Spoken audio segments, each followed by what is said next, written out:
In the past few weeks, a leak regarding the upcoming Hydro Archon Focalors has been circulating.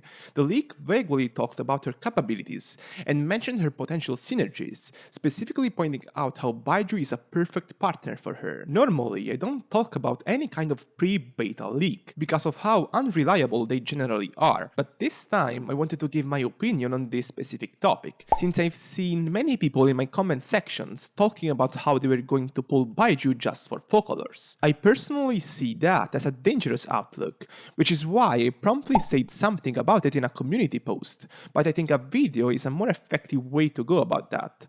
Primarily, why do leakers think Baizhu and Focalors will fit well together? Based on what's been said, she has mechanics that provide positive effects for the team, while draining her allies' HP in return, theoretically making healers a must. By default, saying Baizhu will be a perfect fit for Focalors just because of that is a very generous assumption to make, as in reality, any good healer could be able to fill that role.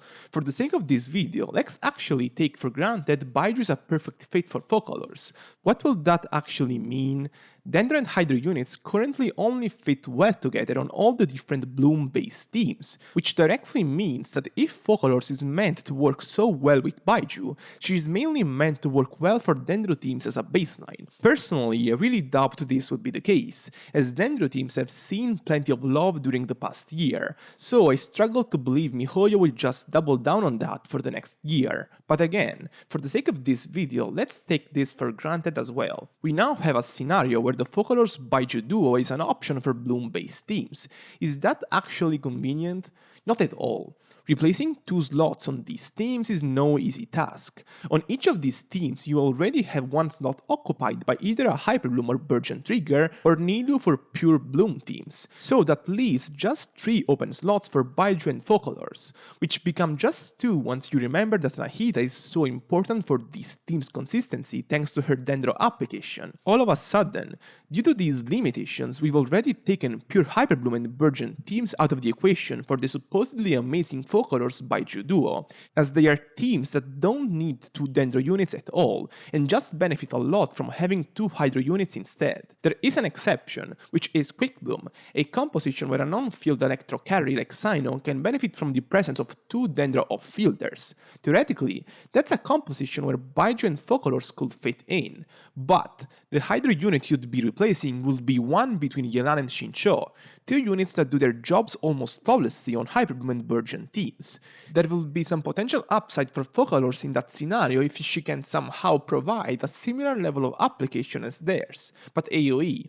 However, that's a huge if. Her theoretical upside on pure Bloom teams also depends on those huge ifs, as Nilu teams are often packed with Hydro units that will provide all of the application you need depending on the context.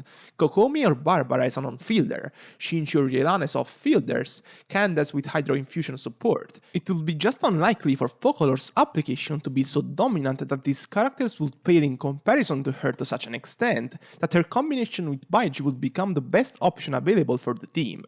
Not only that, but the biggest issue would be that since this hypothetical version of Focalors would come with huge HP drain elements, that would mean that you would likely need 2 healers on the team, as Nidu compositions are already suicidal by default due to all the damage they take from Seeds explosions. Basically, if Baizhu is really a must for Focalors, that would mean that her only realistic upside would be for Cyno Quick Bloom teams, which would be quite the extreme limitation for a type of character release that has accustomed us to incredible team versatility over the years.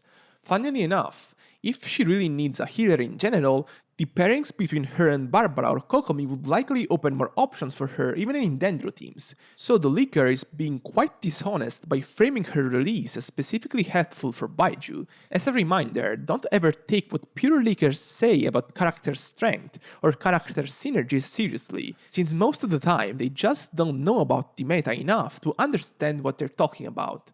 I'm done for today. As always, if you enjoyed the video, make sure to leave a thumbs up and subscribe. See you next time!